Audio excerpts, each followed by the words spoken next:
Евроамбасадорот Рокас изрази надеж, а претседателката Силјановска Давкова откри дека далеку од очите на јавноста се трага по решение за деблокада на македонските евроинтеграции. Во само интервју на Канал 5 изјави дека останува оптимист, иако во сегашните околности и со спроведени уставни измени има простор за ново вето од Бугарија, поради вториот протокол меѓу двете земји кои пред точно 4 години го потпишаа тогашните министри за надворешни работи Османи и Генчовска. Според претседателката, ЕУ не може да даде гаранции, но има механизми да спречи идно вето за идентитетски прашања и најави дека на 30 септември ќе имаме појасна слика за европската иднина, кога очекува да биде соопштен планот на европските институции за текот на проширувањето. Еве Рокас го споменавте, тој вели дека се работи под радар зад радар, како објасни таму дека нешто се случува. Така е, точно кажувам дека да, под радар, да, некогаш не се кажуваат работите.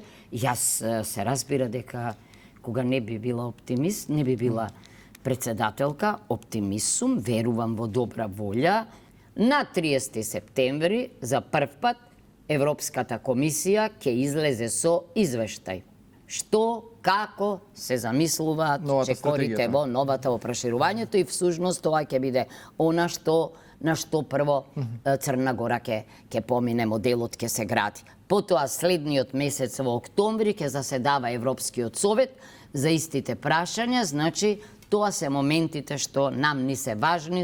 Во однос на изборниот законник за кој партиите досега не најдоа заеднички јазик, Силјановска вели дека потребно е да бидат донесени со широк политички консензус. Претседателката поддржува промена на изборниот модел во една изборна единица, а оценува дека треба да се најде решение и за диаспората за која смета дека е дискриминирана. Иако е ретко решение една изборна единица, дали има во 2 или во 3 држави, добро е да има кај нас. Зошто?